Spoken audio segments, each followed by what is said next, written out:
Hi everyone, Ray from Pro String with another racket restringing tutorial. Today's racket will be a Yonex Vcore 98. Yonex Vcore 98 16-19 stringing pattern. I've already placed the frame on the machine, as you can see. Give it some nice moving space. Make sure you don't apply too much pressure when putting or mounting the racket on the machine. I've measured up my mains already. You got your fixtures and your whole racket set up. So the way I like to measure my main strings is, I'll do it one more time so you guys can see right from the start. So we start from the top. It has 6 holes, 3 loops of 2, which is 6. So it means we have to start at the top.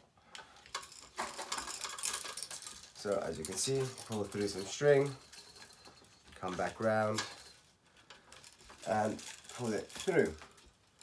So because I've already cut this string, you hold your short side, the side you measure, which looks like this. So we've got 8 main strings on each side, 16 mains in total. We're going to count against the frame 7 more to this side. For example, it doesn't matter which side you count to, but 7 more, as we already have 1 in place on this side, obviously 2 in total. So 8 minus 1, 7. 1, 2, 3, 4, 5, 6, 7. Hold the string where you have your 7th. You're going to pull down, pull the string across a bit, and leave yourself a little bit of space to reach your tension head. Then grab the other side and just slide your fingers across. Hopefully you can see this. You can either pull it and walk away a bit and then pull them respectively, or just hold them in your hand, which I find much easier. As you can see, they're not even. I'm going to hold both ends together. And that's because obviously I've already cut the string before I started the video. And pull. Alright guys, hopefully you guys have got a good angle there. I'm going to just double check my camera. Make sure there's been no movement. Right, cool. Okay, so as you've seen, I've clamped the bottom string. We'll be stringing today with Yonex Tour Fire. Polyester, copolyester string, also known as monofilament. It's a 125 gauge. Sorry for the noise. 125mm gauge, which is equivalent to 17 gauge. And we'll be stringing at 54 pounds of tension today. So, there you have it. First main pulled. We're going to pull 3 strings to each side, respectively. So once you make 3 and 3, which is obviously your first 6 main strings, then you're going to do it again and again until you tie your finishing knots.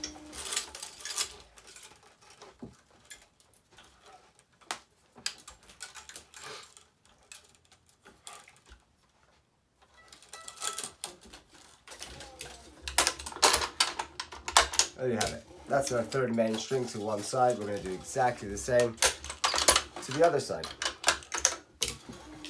Currently stringing on a Wilson Bayardo original, guys. Has a very nice hydraulic system. Highly recommend it. Highly. If you're looking to get into the business or set up a little stringing company, this machine will not let you down. Will not let you down. It's sturdy. Comes in pounds, kilos. Can save up to 10 different stringers and lots of other features, which are very cool, including the most important one is the hydraulics, where it comes up and down to your personalization. And actually this top piece, I don't know if you can notice, but is slightly angled facing towards me. Just helps the back. When you're spending lots of hours standing up restringing, you can really notice some significant things or pains going on with your back, or tiredness in itself. But cool. We've completed 3 to each side. That was just the 4th. Now the 5th.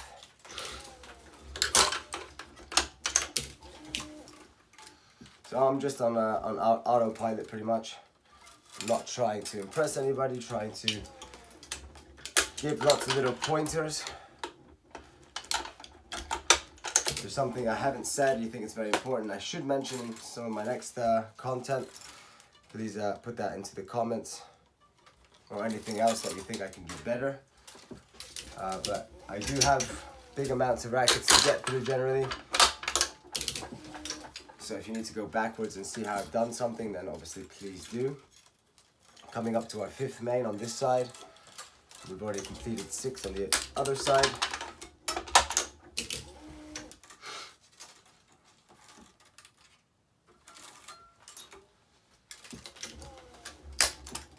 And that's our 6th. Obviously we can't do 3 more because there's only 2 more left to each side. On a 18, 20 you'd be able to obviously do 3, 3, 3, 3, alternating sides every 3. But now with this racket, the stringing pattern, we can do 3, 3, 3, 3, and then 2 and 2. I've upped the tension, very important guys. Up that tension 15 to 20%. So we're stringing at 54, I upped the tension to 62.1. I do have it programmed on my machine. I just have to press a button on the LED screen and it puts me up straight away to 62.1. Once I pull the string, it goes back to 54 automatically.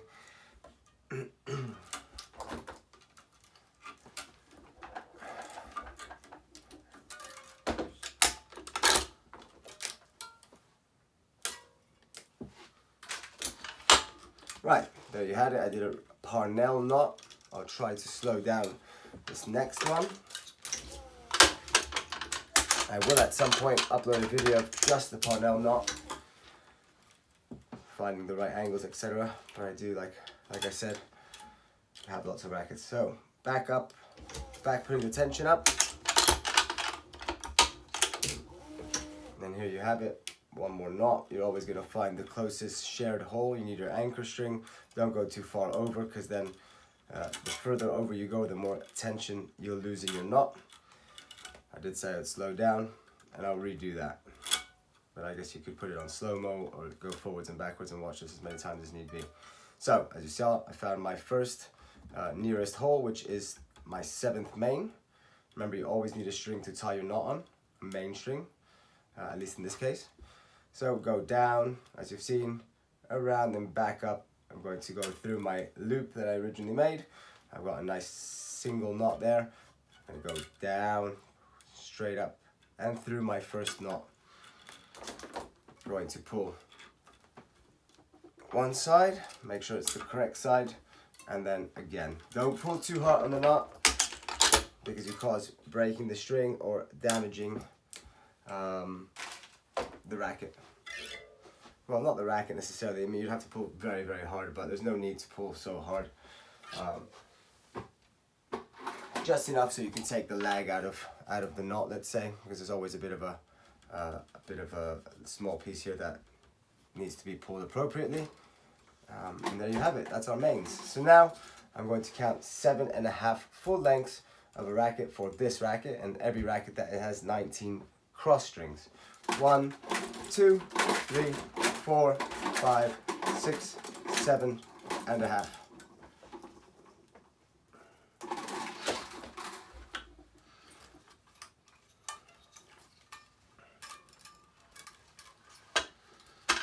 Today is the 4th of March, February 2024. Last night Carlos Alcaraz and Rafael Nadal played in the Netflix Slam, which they're calling it, in Las Vegas. I believe it's 13-11 in the 3rd set, super tiebreak for Alcaraz. Fun to watch. Nice to watch a good exhibition every now and again, especially with guys like that. Obviously, it's all a bit fixed. First set, second set, and then maybe they played it out in the 3rd.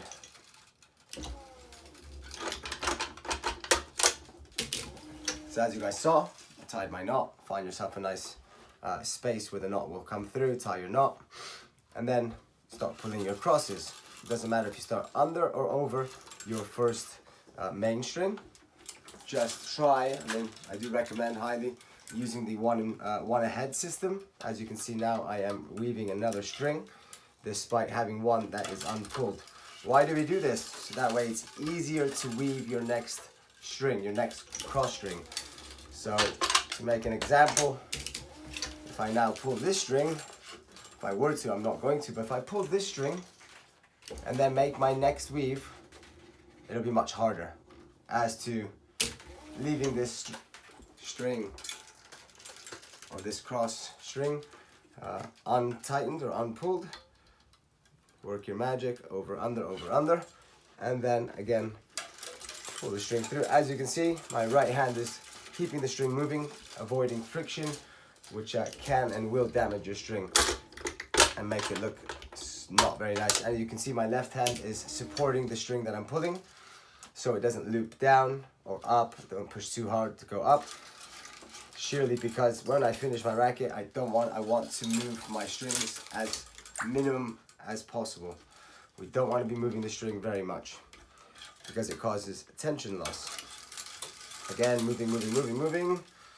I am going to put the string under here because it wants to go that way. So I want to avoid my string being pulled against the mounting system. I'm going to get rid of my knot now. Nice and short, not too short, but I do like my knots nice and short. Looks professional.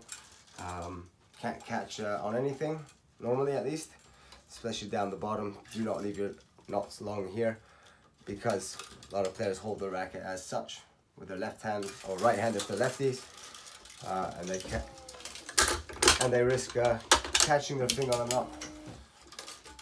But anyway.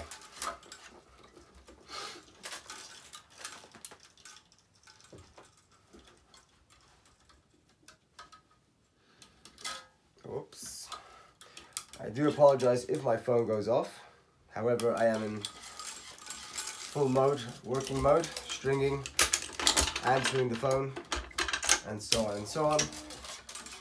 You may get some good knowledge there if it does ring during my tutorial on how to answer the phone if you are going to set up a stringing business. Hopefully that helps you guys in some way, with some knowledge as well. I do get a lot of questions over the phone. It's 10:45 a.m. UK time.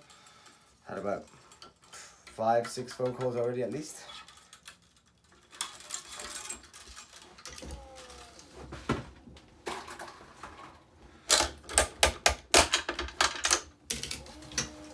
Check my phone real quick, make sure nobody's trying to get hold of me.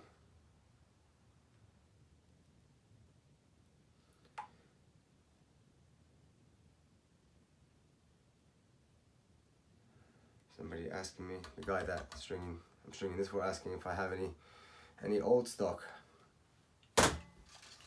However, I do. I have 2 of these Yonex Vcore 98s, but in grip size 2. He is a grip size 3, and I believe I already asked him previously a few weeks ago when I got them that he's unwilling to use a heat wrap. So I will make a video at some point once somebody asks me to do some grip augmentation or enlarging the grip. You can always go up a size, very difficult to go down a size, or if you're lucky you might go down half a size by sanding your pallet down. Pallet is what's underneath the grip, the naked grip, taking off all of your over grips and base or replacement grips.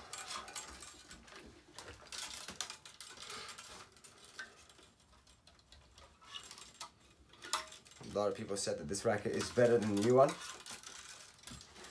The previous model to this one was better than this one, I believe. That's what they're saying.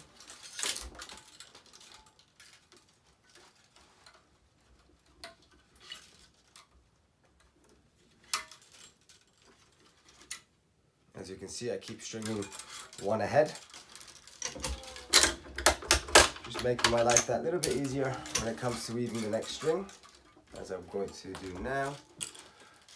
This is it's not a super hard poly, the Yonex Poly 2 Fire.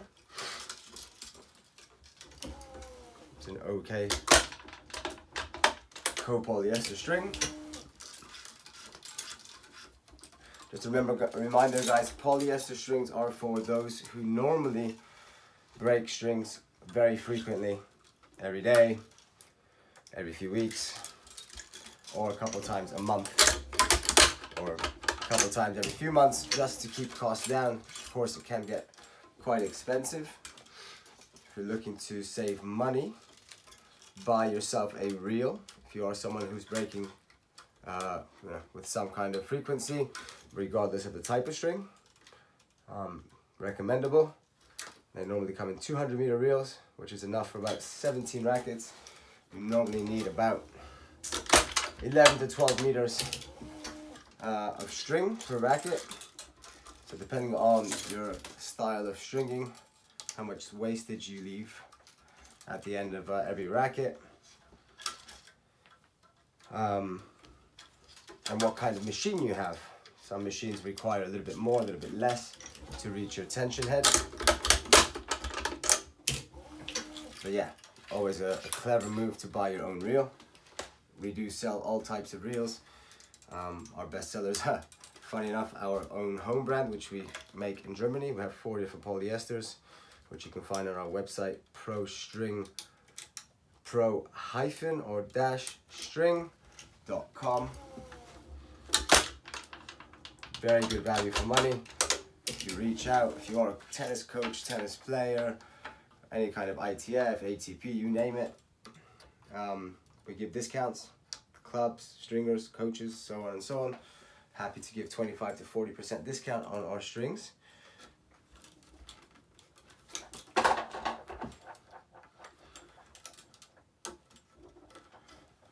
Alright, there you have it guys. We're already on our last cross string.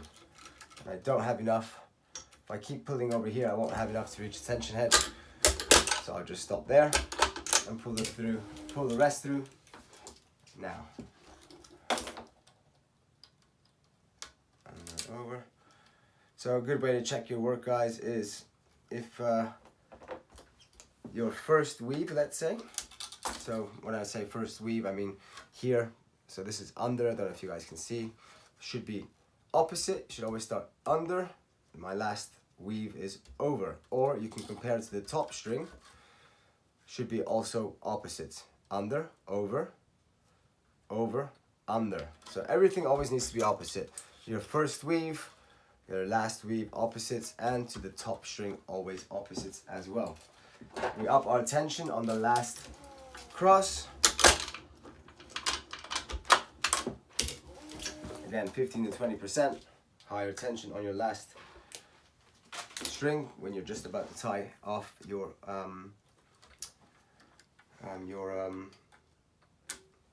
finishing knot. I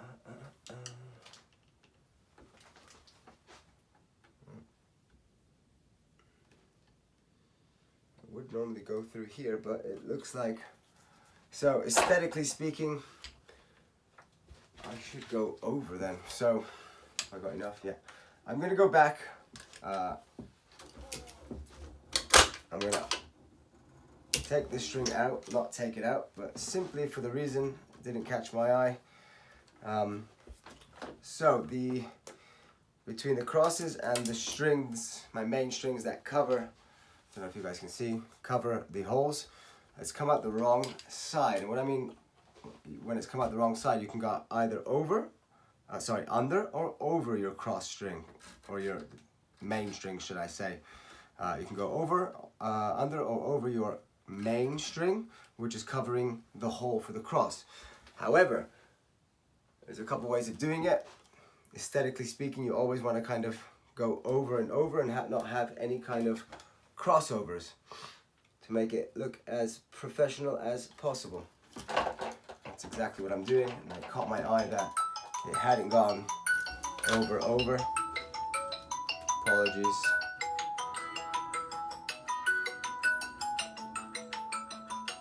Mickey. I'm finishing this racket now, so I might as well call him back, a good client of mine, of ours, should I say. There you go. Find your next nearest available anchor string, under, over, and around, back up, and again, my parallel knot.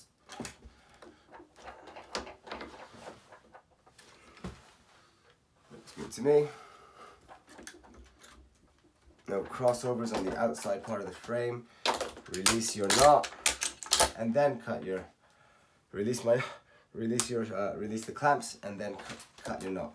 But guys, there you go. There you have it, the Yonex Vcore 98, 1619 stringing pattern. I believe it's a 305 gram.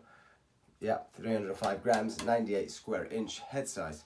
Let me just make sure my strings are nice. This is what I was saying before. Hopefully you have done a good job or on your way. Shouldn't be too much string moving here for me, at least. Yeah. Just move these strings up and down a little bit.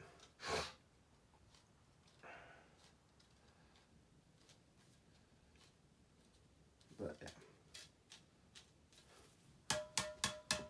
Sounds pretty tight for 54 to me, which is always a good sign. Right, there you have it, guys. Hopefully there's some useful information there for you guys. Thanks for tuning in, and take care of yourselves, and happy stringing. Take care. Bye-bye.